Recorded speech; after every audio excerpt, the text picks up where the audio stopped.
DXDC Radyoman Report. Gitunol na og inisyal nga tabang sama sa pagkaon og uban pang gamit ngadto sa dulan 100 ka pamilya ang apektado sa baha sa barangay Bago a Playa. Di naghatod sab og tabang ang City Social Welfare Development Office kung CSWD 11 og ang mga staff mismo ni First District Paulo Pulong Duterte ni tabang sab ngadto sa mga naapektuhan sa baha kagabi.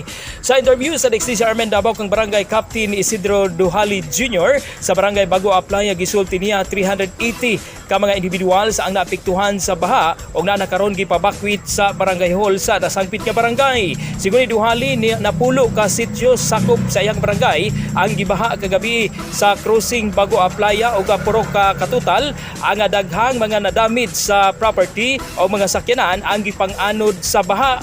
Gipasabot sa opisyal ang mga pamilya nga apektado sa baha wala pa kini gipabalik ngadto sa ilang matag-tag sa kapanimalay tungod wala pa totally nag-subside ang tubig. Akong pasalamatan po sa ang Congressman Pulong Duterte ang mga pamilya na nangatag o bulugaw motor sila bulugaw nangatag ka okay.